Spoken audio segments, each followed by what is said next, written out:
Welcome into the Lines 24/7 podcast. Welcome into 2022. I am Tyler Donohue. He is Sean Fitz. And here on New Year's Day in Tampa, Florida at Raymond James Stadium, we watched Penn State jump out to a 10-7 lead at halftime, but blanked after that, falling 24-10 against Arkansas. Arkansas, 3 consecutive scoring drives in the third quarter in which they rushed for almost 180 yards.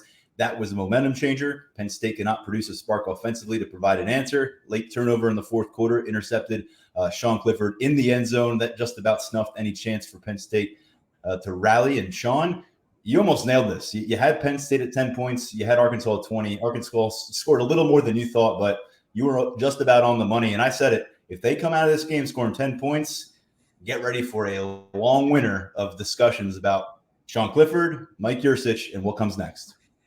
Yeah, can't wait to talk about that for the next 9 months. It's going to be awesome. But no, I mean, it's kind of, and I also should have nailed it, by the way, because there was a garbage missed false start there right before the touchdown. It should have been a field goal, so it should have been 20-10. And that's the asterisk that we'll put back in it. But yeah, it was kind of how we played it, or how we thought it would play out in terms of Arkansas overmatched Penn State. They outmanned them. Penn State's missing guys really showed up in a big way today. And, you could argue that the outcome would be different if those guys were out there, but that doesn't matter. I mean, Penn State falls to 7-6. And, you come out of this and there's really not a ton of optimism in terms of what you saw building there. The way that Penn State had that 4-year stretch there where they're, winning a ton of games and going to New Year's Six bowls and stuff like that. Now you're kind of looking and saying, is this a rebuild? Is this a situation where you go from all of a sudden sitting near the top of the mountain? Obviously, Ohio State's there at the top of the mountain in the Big Ten, and some other programs nationally are above you. But you're in the conversation. Right now, you're wondering what the conversation is next year and how you feel that this team can come together. Sean Clifford, another uninspiring performance, a couple of turnovers. And really, you're kind of asking, what's this team identity? And unfortunately, the identity is good defense, mediocre offense, and that's the recipe in college football today for just a mediocre product. Very difficult to reconcile with mediocre offense being a staple of this Penn State football program, considering what happened 1 year ago when James Franklin dumped Kirk Ciarrocca, brought in Mike Yurcich to a lot of fanfare. We'll talk about that plenty. I already have. But here in this matchup, Sean, first off, the first half was fun. There was some silliness to it. Yeah. There were some plays that made you scratch your head, but it was a bowl game atmosphere. We knew Penn State was going to be without at least 5 defensive starters. It ended up being 6 because Tariq Castro-Fields, whether you call it an opt-out, whether medical stuff was in play, he didn't practice this week, and then we saw him on the sideline for this matchup. So you're without him. You knew you were without Dotson and Rasheed Walker on the other side of the football, but Penn State gets to halftime at 10-7, and you're thinking, all right, well, this is probably better than we anticipated. The second half, which we'll talk about to an extent in a moment, it was basically the worst case scenario of how we thought the game could go in a bad way for Penn State. And ultimately, that's how it went. The avalanche got started. Penn State had no response, and a 24-10 loss drops the team to 7-6. It's the first time since 2015 in a full season that they have failed to reach 9 wins and much less 8 in this circumstance. And of course, when you start 5-0 and you get to number 4 in the country and everybody starts generating that kind of conversation and that kind of dialogue, and to see it end in this kind of manner, it's startling, it's jolting. I think we're all suffering from some kind of whiplash. And at the end of the day, this is a program that, since they walked off the field in the Cotton Bowl game, which was an awesome time, the last time you and I were side by side before today on the road, since then they're a 500 football team. And make of 2020 what you will, make of this season what you will, but they've had a 9-game win streak involved in this 2-year span, and yet they are a 500 football program. It's really incredible when you look at how they played this year, and you get the same story week after week. And that's disappointing when you're talking about the things that you need to fix. And James Franklin's talking about it. Mike Yurcich is talking about it, the things that you need to fix. And it's just not happening. I know you can't, this is not the NFL. You can't go out and sign a guy. You can't go make a trade or anything like that. So you have to do what you have to work with what you have. But at the same time, you have to work around that rather than work against it. It just seems like they're working against it. I mean, 10 points, you look at the schedule this year, that's the least amount of points they've scored in a game this year, but they also haven't scored over 28 against an FBS opponent or a Big Ten opponent. that's not going to get it done. And when Mike Yurcich came in with the accolades and all this kind of stuff, and you've got a veteran quarterback who is hot and cold, but you can't have him running cold as much as he's been. I think that's kind of something we'll get to a little bit later with the quarterbacks. But the first half, as you said, wasn't all bad. I mean, you had a 10-7 lead. If you were there at the stadium, it looked like a party. It looked like fun. It looked like some of those young guys that we are looking to were able to get out and get some of the nervous, the butterflies out and play a pretty solid half of football. I mean, it helps that Arkansas was dumb and just didn't run the ball as much as they should, try to pass it. And they're not a passing team whatsoever. They're completely one-dimensional, which is fine if you can get that done. But yeah, that was crazy. But you hit the big play to Parker Washington right out of the gate. He's your new number one receiver. I think he can fit in that really well. You missed a field goal because of an intentional grounding call by your fifth-year quarterback, your multi-year starter there. Yeah, I mean, that's kind of the same thing that you've run into over and over again this year. Defense came back. They got run down the field, but they got an interception from Jair Brown, who, by the way, has been terrific. Had 2 more picks today. Generally very good. And this defense, while they started like they missed those guys opting out, they really seemed to come around and stay true to their gaps and do some very good things. Tackling was an issue, obviously, all day. But you really liked some of the stuff that you were seeing. And 10-7 lead at halftime didn't feel like one where they could potentially fall apart. Now they eventually did. But it was kind of fun. I mean, just the optimism of the unknown is something that we've talked about before, and you can't dwell on the guys that aren't there. But it was kind of fun to see those guys feel themselves out, and unfortunately, it didn't carry over to the second half. Yeah, we discussed this. Are we watching kind of the pre-spring game, or are we watching the end of the 2021 season? Because in a lot of ways, it feels like a spring game. Yeah, right. You feel like you're watching the 2022 Penn State football program. It feels like the guys who are down here, minus those who are out of eligibility, or as we'll talk about, Jesse Luketa, who made his decision after this game. Everybody else is seemingly in for 2022. We have to hear announcements from a couple guys, but whoever's down here, it kind of feels like they're part of the plan for next year if they've got that eligibility, and unless there's some of the circumstances we talked about with the bonus eligibility. And Sean, going back to that missed field goal, it was Jake Pinniger handling duties as the place kicker today. And James Franklin, I don't think it was as clear to us in the media room as he thought it was. He thought he was apparently more decisive in conversations with us back in late November about Jake Pinniger taking over the place-kicking duties from Jordan Stout. They felt like they were a little too up and down in that capacity, while Stout was an All-American level punter, an outstanding kickoff specialist. It's something we talked about in a lot of post-game podcasts that let them down at times. Jake Pinniger's first one was a doozy, and not in a good way. A big miss for them. And of course, then Arkansas comes down, throws that pick. Quick note on Jair Brown before we don't note it. Did not practice at all this week. Jesse Luketa referred to him as their version of Allen Iverson, referencing that old practice press conference. I love that from Jesse. But Jair Brown goes out there, a couple picks. The instincts were flashing. They got a hell of a player coming back in 2022. Just want to really give him some credit. And he reminded everybody in this press conference, coming out of high school, one team gave him an opportunity to join their roster, Montclair State. Yeah, we don't get too many Montclair State offers in the database there at 24/7 Sports. So good on him for getting it. And James Franklin said afterwards, it means a lot to him. And you can tell some of these players that it means that much to them. Offensively, Penn State was really good at moving the ball in the second quarter on offense, 172 yards. They had the 42-yard touchdown on the big play to Keandre Lambert-Smith, with obviously a blown coverage by Arkansas, but, that's what you try to exploit. They also ran the ball and had 48 yards rushing in that quarter, which, is not a number that jumps off the page unless you followed Penn State this year and know that their running game. I know this is a point that I'm going to let you make because you were really, really adamant about this during the game, but Kevon Lee got involved and then he kind of went away. Yeah, so it's kind of like we're talking in circles when we have these conversations with the staff, whether it's been James Franklin for the most part, or occasionally Mike Yurcich, or occasionally Jaywan Sider. There's this part of the conversation where they're waiting for a guy to take the job, and we've heard this since early August. I mean, we've heard this since spring, really, about this backfield because about the competition in the room and everything. And you get to this point now, and a lot of the stuff just rattles around because we've heard it over and over again. And from James Franklin, who I asked directly about Kevon Lee's usage after this game, he didn't address Kevon Lee and that situation directly, but he said, once again, they've got to do a better job of mixing in the run. He felt like they got away from that, and he said he agreed that probably wasn't the best thing to do. So I think when we keep hearing that from James Franklin, you want to mix in the run. Have you given guys a real opportunity to take it? And most notably, Kevon Lee. This feels like an opportunity to send a sophomore out of the season with some momentum, feeling good about himself.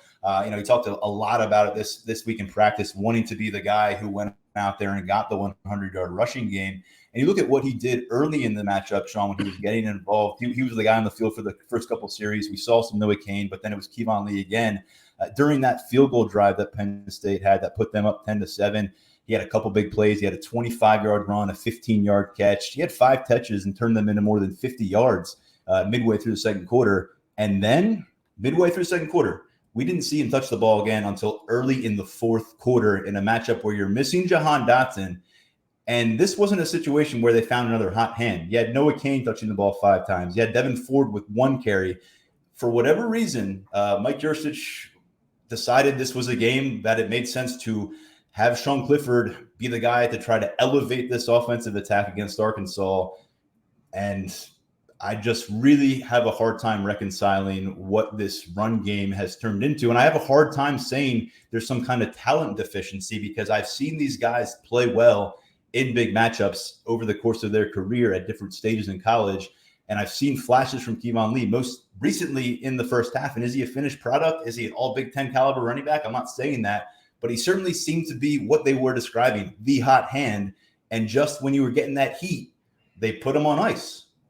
Yeah, and he moved the chains, and that's something that they haven't had so much. I said it, early in the game, they were going to need Clifford to run, but not in the sense that you have more carries for your quarterback than you have for your 2 running backs, and that's kind of a product of how they've worked. But in the Yurcich system, just you find yourself too often spiraling and then trying to chase. I mean, it's like you're gambling and you make a loss and then you try to make up for it with your next bet.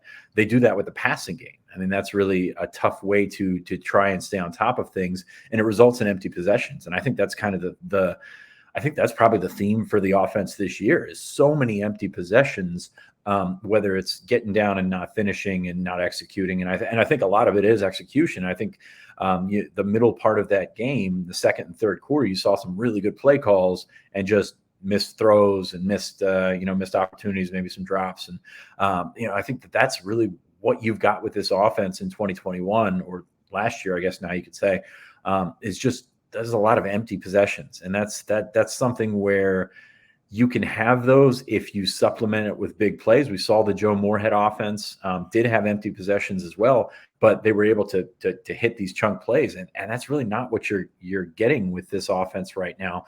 Had the big play to Washington to start the game, got 0 points at it. Had the big play to Keandre Lambert-Smith where you get the touchdown. But in between there, those in-between possessions, you're not getting it done. And I think that's probably the thing that you have to look to if you're Mike Yurcich, say, how do we make this change? You had 1 touchdown and it required a 1-play drive. And we're talking about a matchup where the front 7 is as thin as you can possibly imagine. As it turned out, those freshmen that we thought might burn red shirts. And in fact, on Wednesday during his press conference, James Franklin said that red shirts would be burned in this matchup. And so that led us to believe Kobe King, at least, and potentially Jamari Budden would be involved at linebacker, where you're missing 2 starters and Ellis Brooks and Brandon Smith.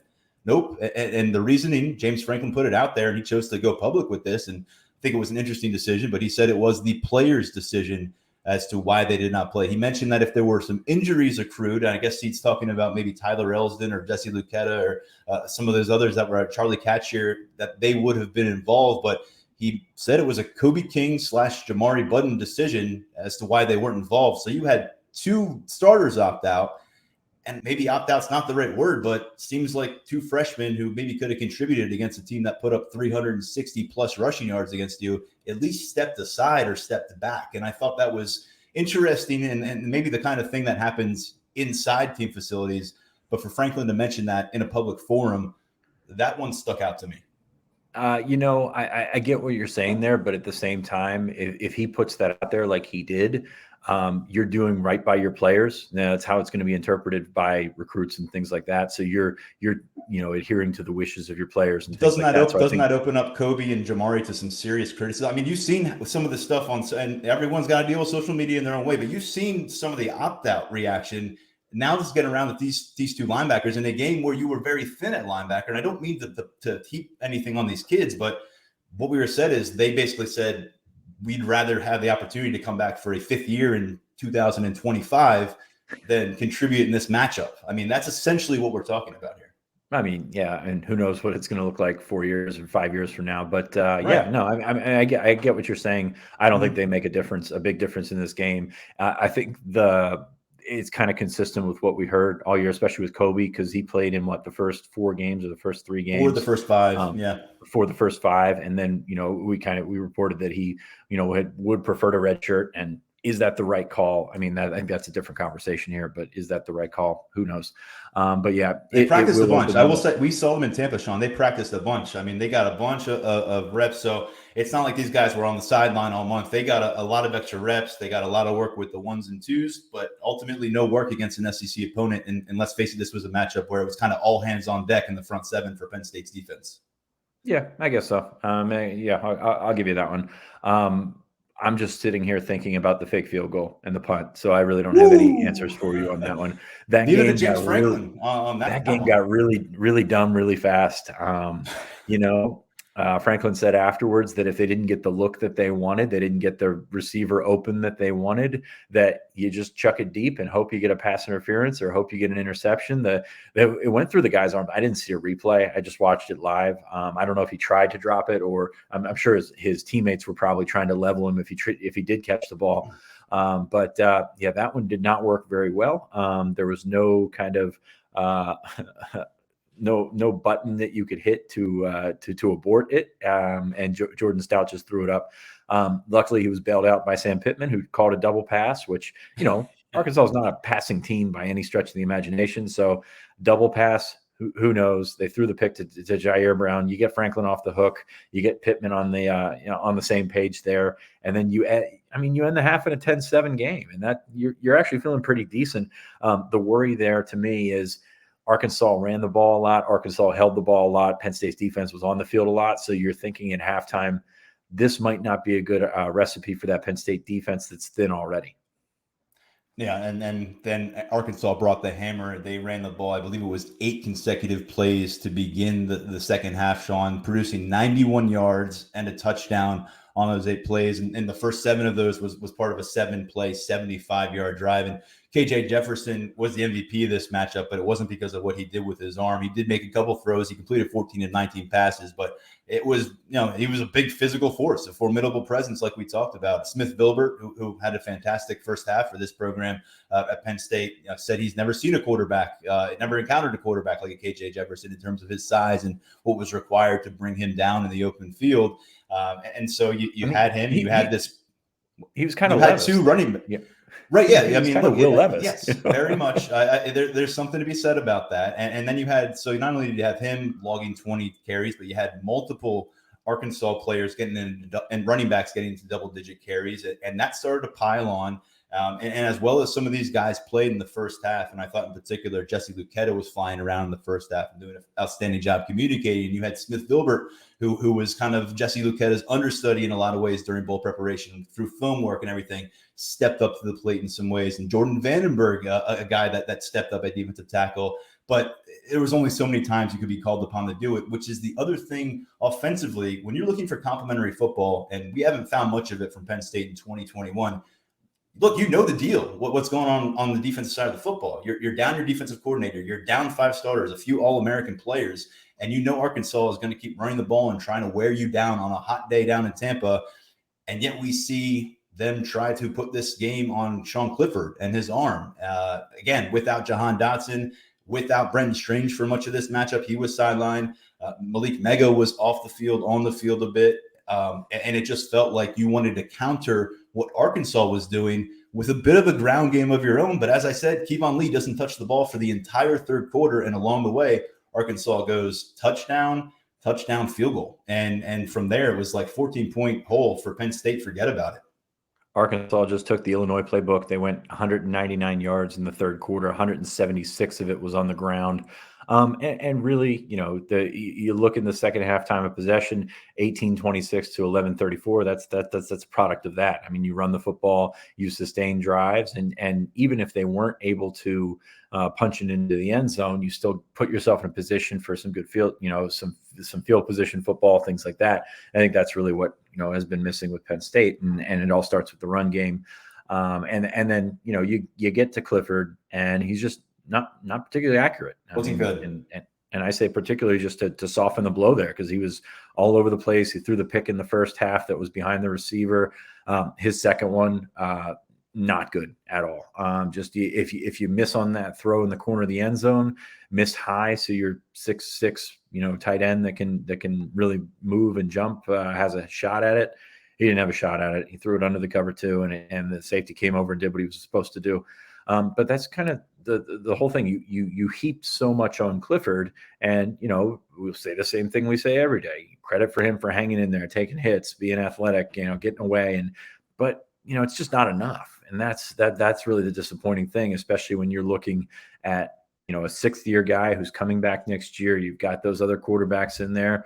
I mean, a lot's going to be on James Franklin. He's been ultra loyal to Sean Clifford, but you see probably the peak of, or you've probably seen the peak of what he is able to do for your football team.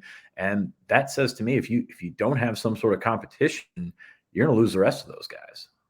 There was some 2020 vibes today, the way Sean Clifford played, not in a good way. And what was probably the worst part of that interception in the end zone was that was a first and goal situation, Sean. I mean, he's got to know better. This guy's going to be 24 years old next year. Throw that ball at the back of the end zone, throw it to a fan in the stands. You can't put that ball in a risky spot when you're facing a 14-point deficit and you've got another opportunity. You got a few more opportunities from inside the 10. What happened on the play that preceded it? Well, Kevon Lee showed up for the first time since the second quarter. He turned a 2nd and 5 run into a 5-yard gain, got you to 1st and 10. Then Sean Clifford throws an interception, and we never saw Kevon Lee involved again. You're playing catch up. Christian Bayou gets involved later. But I think Sean Clifford, the footwork was a problem today, some of the decisions. And this was bad for Penn State today. But this to me is pretty problematic just in terms of going into the offseason, because there's the dark cloud again. And I said it, even if Penn State had lost this game and you got a really quality, sharp performance from Sean Clifford, who just spent an extra month with Mike Yurcich. I know coaches are out recruiting and they're not practicing the entire month, but you didn't see Sean Clifford finish the way you had hoped, and you thought maybe he would harken back to the first 5 game sample size, 5 games and a quarter sample size. He did in one way. He was more mobile than we had seen him at any point since the Iowa matchup, and I was expecting that. But from a decision-making standpoint, from the footwork, the fundamentals, everything you would hope that would be kind of sorted out at this point in this stage of year one, now year two, I guess, with Mike Yurcich and Sean Clifford, it didn't show up. And without Jahan Dotson, you could say, all right, you'd understand why there would be at least a hiccup along the way. It wouldn't be necessarily a seamless transition. Cam Sullivan-Brown, Malik Mega, anyone, they're not Jahan Dotson. They're not close. But Jahan Dotson, to me, Sean, I mentioned this before, he's always been the cheat code for Mike Yurcich. I mean, he inherited this guy. Jahan Dotson balled out for Kirk Ciarrocca last year. He would have balled out for whoever the offensive coordinator was this year. You take him out of the equation. Parker Washington did his thing. But it feels like Mike Yurcich came to Happy Valley with the plan last January about how he wanted this offense to run. And game by game, no matter as the losses piled up or as the offense kind of went in disarray, he stuck with that plan. And the result here is 7-6. And I mean, you look through the point total. I know people want to parse through a lot of different things. And I have a lot of respect for Mike Yurcich as a play caller and a play designer. And you can see a lot of the plays that are available there to be made. I think that's very clear. But at the end of the day, if you're an offensive coordinator, you're judged on points being scored, because that's how you win football games. And look, the last 9 games now, Sean, last 9 games, they went over 30 points one time. That was against Maryland. And, oh, by the way, Jair Brown scored a touchdown in that matchup. Yeah, offensive points, hard to come by. The part that I'm looking at, and I go back to the empty possessions thing, is you look at that drive after Arkansas scores its first touchdown in the second half. They went down, they just ground you down, ran the ball straight at you. You got a QB keeper for Sean Clifford. Got to get a problem with the snap there, and then incomplete to Keandre Lambert-Smith, and you punt. So you got the ball for what, a minute and a half, and you punt. You can't do that. You put your defense right back out there, and then you have a similar drive the next time around. You did get a first down there with Noah Cain. That third quarter offense just is really what killed you. And you're looking at how they were trying to, keep the game going. You had two carries by non-Sean Clifford players in the third quarter. Noah Cain had one, and then Parker Washington had one. So that's where it gets away from you. If you can talk about the 4-minute offense and run when everybody knows you're going to run, but you've got to run, outside that window and try to figure out how you can just sort of help the rest of your team. And that's field position. That's time of possession. That's everything like that. And heaping it all on one guy that's been very hot and cold is not the recipe to get it done. And you know what a run does versus what an incomplete pass does? It gives your guys a chance to get a blow on the sidelines, catch their breath a little bit. There was a lot of guys playing a ton of football on defense because of what was going on from a depth perspective. It just felt like Penn State would trot out there, and all of a sudden defense would have to come back out, and they just couldn't answer the bell with what they were facing without their leading sack artist, without an All-American safety, without their 2 leading tacklers. And it goes on and on defensively what they were missing today. But I think for me, you look at that Sean Clifford stat line, what it was today, 14 of 32, 195 yards, 1 touchdown, 2 interceptions. He added the 47 yards through the air. But when I look at that stat line, if you were to tell me yesterday morning or something that, hey, that's what Sean Clifford's going to do in the Outback Bowl, I would have anticipated that he spent the afternoon being harassed by the Arkansas defense, that he was battered and bruised, took 5 or 6 sacks. 1 sack given up today by kind of a patchwork Penn State offensive line that is by no means dominant and was not the dominant force today, but they kept Clifford pretty clean. He faced some pressure, and that led to the big intentional grounding penalty and forced him outside the pocket. But this wasn't a situation where Sean Clifford spent the whole day, shaking the dirt off of his uniform. And this was relatively clean. He took some shots. He took a couple real big shots there, especially in the second half, and eventually did have to leave for medical reasons. James Franklin said the offensive line bar is just so low that exactly. they weren't any good today, and but really, how much time we didn't get a chance to see that.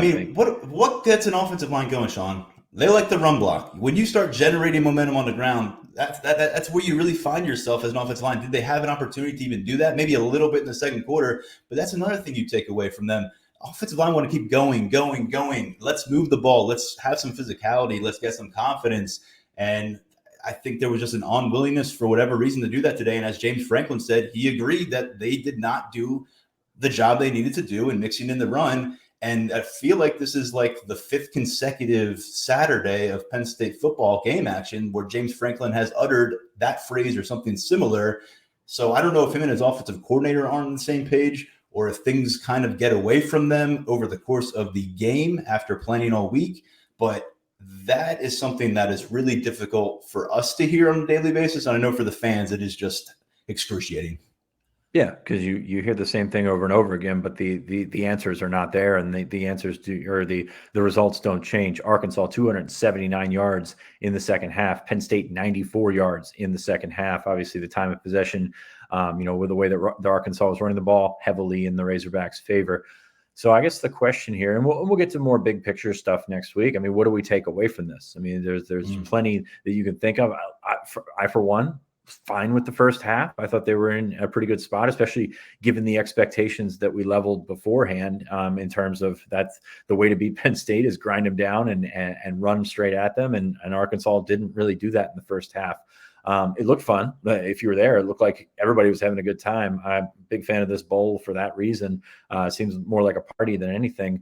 But on the field, you just got to look at that offense, and you got to think something's got to change. The running backs were not effective this year, but I don't think they were the problem today. You've already covered that in fine form. Clifford with more carries than your running backs combined, or your 2 starting running backs combined, and one of them was a sack. But that's tough. And you go through and you say, coming back at wide receiver next year. You're losing an All-American in Jahan Dotson. You've got Parker Washington, who looked really good. You've got Keandre Lambert-Smith, who looked pretty good. You've got Mitchell Tinsley coming in from Western Kentucky, who you think that's a formidable trio right there. Malik Mega's got a lot to learn. He dropped a pass today that probably should have been caught down the sideline. But you can work with that. You can make that happen. The tight end's got to be better, but use them. I mean, that's the thing. Like Brenton Strange got hurt today early, so he was out. But still, you got talent there, and you don't have a track record of using those tight ends. But I mean, that's got to be something you bend on, right?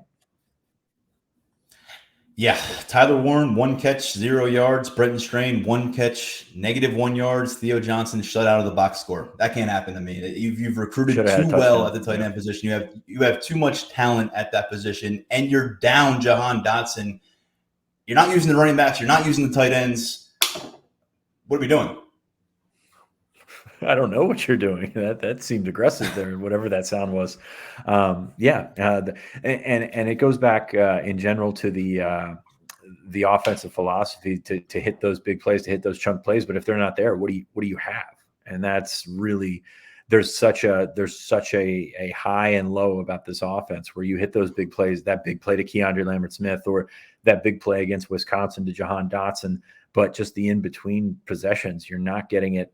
And you're not putting yourself in a position to play a style. You can meet in the middle there between what Moorhead likes to do and what Franklin likes to do in terms of playing a possession-based special teams field position type game. There's, if you're moving the ball, you can find yourself in that position. And really, they've kind of lost themselves. And, that's partially offensive line, partially Sean Clifford. Mike Yursich deserves the blame as well. But they have not found themselves on offense, and I think the scariest part there is what do you fix and how does that come? Because if it's a quarterback, you're going to have freshmen, or you're going to have those growing pains and things like that. If it's an offensive line, you're upset in the room with transfers and things like that. But maybe that's okay. I don't know that there's an answer. I don't know that there's 3 or 4 answers, but you can't go through scoring 10 points in multiple games this year and expecting good results. This was such a Clifford-centric game plan at the end of it, whether they meant to do it this way or not. And I know some of these rushes for Clifford were improvisational, not necessarily designed, but he had 32 throws, 11 carries. And then you look at how the touches were distributed across the offense, Sean. You had Parker Washington, 7 catches for 98 yards, but then Lee and Kane had 5 touches. I should say 6 for Lee because he had a 15-yard reception as well. And then 3 catches for Lambert-Smith. And you go down the list, and there's just not really any kind of distribution getting the ball in the playmaker's hands. And I think Sean Clifford, we talk about his veteran presence and a guy who can do some things with his leg, but this is not the quarterback, I think, that you load him up and say, go beat a top 25 Arkansas team, essentially carry the team to a victory, and do it without the guy who you threw 91 pass completions to in 2021. Yeah, I'm looking at stats right now. Arkansas ran the ball 58 times, and now sacks were included in that. And Penn State did actually get to the quarterback, I think, 5 times. You talked about Smith Filbert earlier, but Penn State was better in balance. But in the end, it didn't matter because you weren't sustaining drives, you weren't keeping the ball, and you weren't hitting those big plays. I thought in terms of the running backs, they were okay. When you got the ball there, they ran some counter stuff that was really nice. And Noah Kane looked like he had a little bit of burst there, and it looked like there was something to build on there. But when you just heap so much of it on Sean Clifford, and he's not Trace McSorley, and he's not a guy that's going to go out there and contend for the Heisman or anything like that, that's a problem when you're asking a guy to do so much of what you want to get done when I don't know that he's capable of what they're asking of him.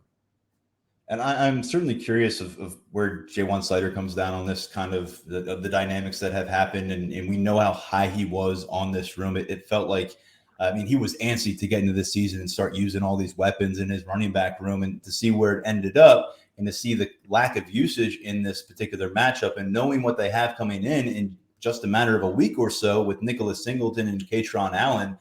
They got to sit down and sort some things out. It's hard for me to say clearly. Ja'Juan Slider, run game coordinator, running backs coach, Phil Troutwine, offensive line coach. They've been together now for 2 years, I think going on 3. And then Mike Yursich, who was the new guy in town this year.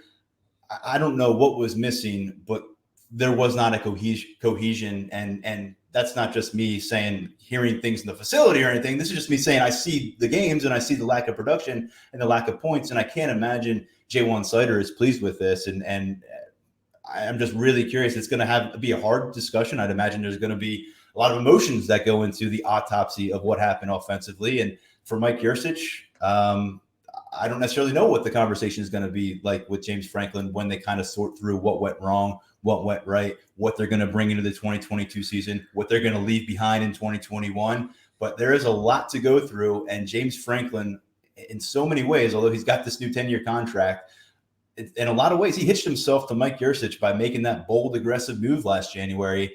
And I just don't see how you can look at it from any angle and say that the offense took a definitive positive stride outside of that 5-game vacuum with the way Sean Clifford looked.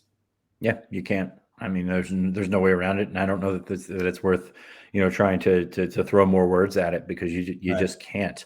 I came into this game, like I said, taking it for what it was worth to watch some younger guys. And I thought we saw some flashes. I really did. I thought, yes. Despite the end of the score, you had 2 guys, and they ended up playing together on the left side of that line a little bit. Olu Fashanu and Landon Tengwall. I haven't looked at the tape yet or the cut-ups or anything like that, but I'm encouraged. You look at what Penn State's trying to do on the offensive line next year, and you want to see them maybe, ruffle some feathers or shake the cage or whatever. And those 2, I think, would factor prominently into that. Fashanu, if you've got a tackle there, then you need all the tackles you can get. Tengwall, you might have a tackle there, but you have a guy that can hold up as a true freshman. So I was really encouraged by those 2 guys, and I hope that we continue to see a lot more of them, and they get as many reps as possible before next season. Yeah, and we saw Tengwall, I think, at both guard positions today. I believe he may have worked a little bit at right guard. Yeah, so and we've seen him at tackle, and so he's exactly what we kind of billed him as coming in last year, a guy that should get an opportunity to find multiple paths to the field. I have to imagine he will find a path to a starting job next year as long as he stays healthy and stays on the track he currently is on. But yeah, Olu Fashanu, I was wondering about him. I can't imagine he slept all that soundly last night heading into his first start, but he held it himself well. It wasn't a perfect performance. And overall, I think you can find worse offensive line performances over the course of this game. So take that for what it's worth. And at the end of the day, Sean, with this matchup, I think I wasn't necessarily as concerned about the win versus loss as I'm sure a lot of people were in this matchup, whether Penn State got to 7-6, 8-5. It's kind of window dressing on what was an underwhelming finish to the season. You would have liked to have added another victory over a ranked SEC opponent. But let's face it, they went into this matchup so shorthanded. It wasn't really fair to say this was the 2021 Penn State football team going up against the 2021 Arkansas team. So you figured, okay, I picked a loss here, but you wanted to see some progress. And I think you saw it in other spots as well. I think, look at what they did on the defensive front. Smith Vilbert, a guy who had 3 total tackles on the entire season, had 3 sacks in the first half. And one of them was kind of a escort the quarterback to the sideline behind the line of scrimmage sack. But Smith Vilbert stepped up, and again, crediting Jesse Luketa, who knew he had to shift over to Mike when Ellis Brooks opted out. And he spent a lot of time, trying to get Smith Vilbert caught up on everything he needed from a mental standpoint, because Smith Vilbert has everything he needs from a physical standpoint, a guy who didn't pick up football until his senior year of high school. So really a nice potential launch pad for him, a guy that you're going to need to play a significant role for you in 2022. And then, hey, Jordan Vandenberg, hello. We've heard about this guy's motor, and we saw it on display against Arkansas. That was a good sign. And I think overall, Curtis Jacobs, again, comes out of year number 2. I feel like he is the 5-star talent we talked about when they signed him in December of 2019. And I'm really excited to see what lies ahead for Jacobs as, maybe that potential game record kind of player that Brandon Smith didn't blossom into. Jair Brown had himself a game. So defensively, we can talk about offense. We've already done that. But defensively, considering what they were up against, it was bound to happen. They were going to run out of gas, and it did. But I thought that was the side of the field where you saw some things and said, if this carries into the spring, maybe they aren't set for the kind of drop-off that people anticipate because of the personnel they're losing. Yeah, you've got some hot spots on that defense. I mean, you look at defensive tackle. If we see PJ Mustipher come back, which I think we will, but you've got Keziah Izzard and Devon Elliott's getting big time reps and starters reps and things like that, and then you've got some other pieces in place. They're going to have to figure out defensive end. I mean, Smith Vilbert had 3 sacks, but I don't think watching that game he's going to pop and be a guy that anybody thinks is something that we didn't know that Smith Vilbert was. I look at Zariah Fisher, he flashed a little bit, but he's going to need an offseason. He's twitchy. Well, that's what they need, man. They need somebody to go after the quarterback, and you got Smith Vilbert and Nick Tarburton. You know exactly what you're getting with Tarburton every time he's out there. But they got to find somebody that can get after the quarterback. Fisher needs to put on some weight so that when they run at him, as I think they did today, he's not engulfed and down the line. So. Encouraged on the interior of that defensive line. Curtis Jacobs, I think, is a stud. They played him in the box today. I thought he was terrific.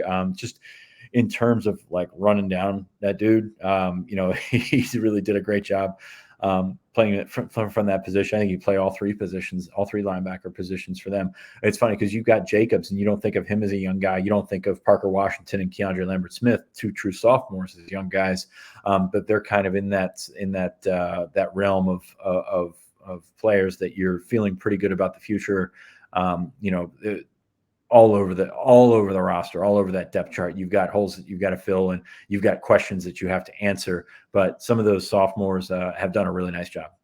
And that's great to see because they were absolutely screwed their first year on campus. They didn't have a padded practice. Even if they showed up last January, they didn't have a padded practice until October. So that really set a lot of guys back, I think. But you're starting to see now that we're a little bit more distance from that signing day, that 2020 recruiting class is starting to carry its weight on this roster. That's going to continue. And if you want to feel a little bit better, a little more optimism on the defensive front, think of this: PJ Mustipher, Hakeem Beamon, and Adisa Isaac is where I was drawing a blank. Those are names that weren't involved here late that we think are going to factor in. Anything can happen in college football. We're still not entirely sure. And anything, it's a day-to-day process when it comes to personnel. But there should be reinforcements, and I think we're going to see another attempt to make a splash in the transfer portal, because if you don't try to find yourself the next Arnold Ebiketie, you are doing yourself a disservice.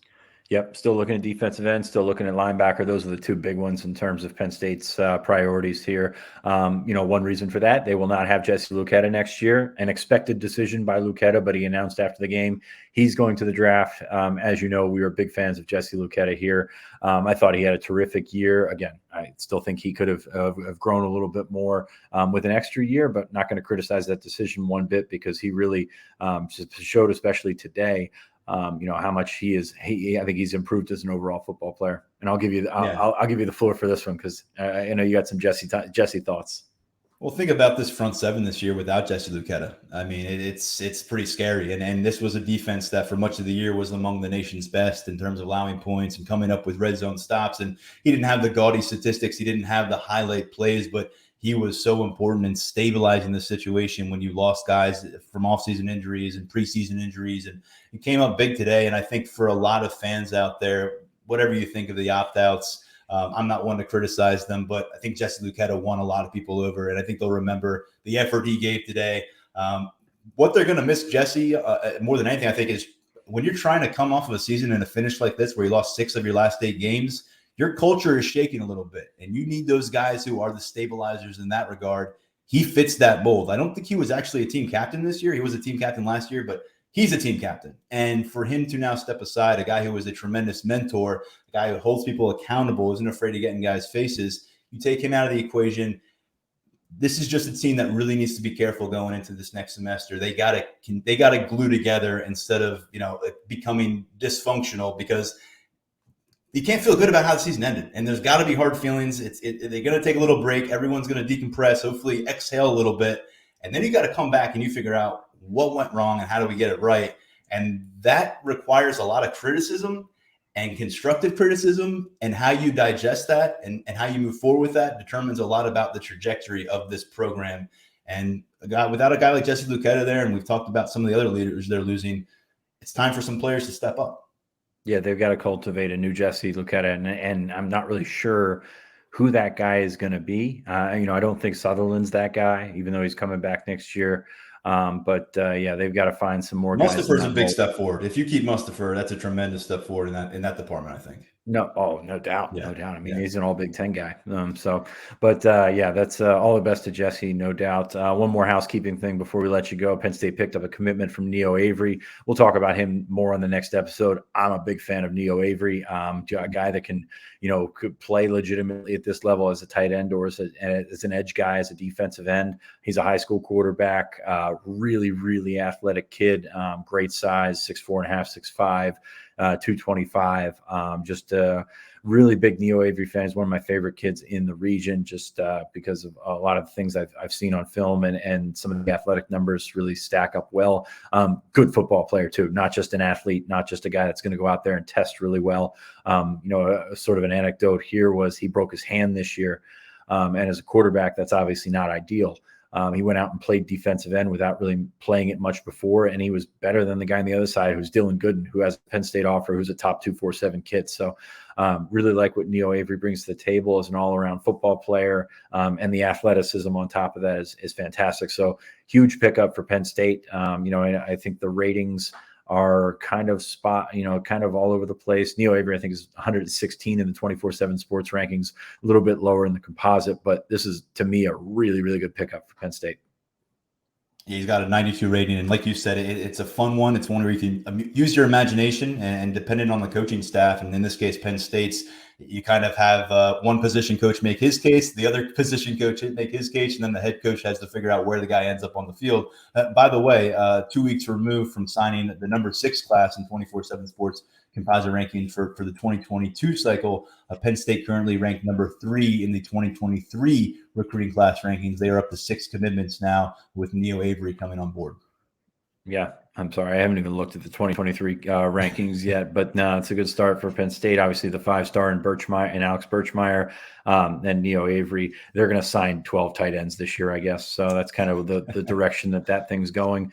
But tight ends can be good. Tight ends can be versatile. I think Neo Avery, just a terrific player. Well, I think that's all we got. We have a lot of time to talk about everything else, man. We got to get downstairs to the hospitality suite. I want to watch the end of the Rose Bowl here because I hate defense. Yes. You and I will be back with frequency this winter. We're going to have guests on, former players, future players, hopefully some current people in the Penn State facilities here over the course of the winter. There's a lot of big picture things to happen. There are changes that will come to the staff, to the roster. That's all still on the way. And I just want to say, Sean, it's been a pleasure. It's been a lot more fun, even though Penn State sputtered at the end. It's been a lot more fun talking football with you than it was in 2020 when we were talking about a lot of things that weren't football. And this is the end of my 5th season covering Penn State. I can't even believe it. And my 4th alongside you at Lions 24/7. So just thank you to you. Thanks to our producer, Lance Glenn. And I just want to mention this one more time.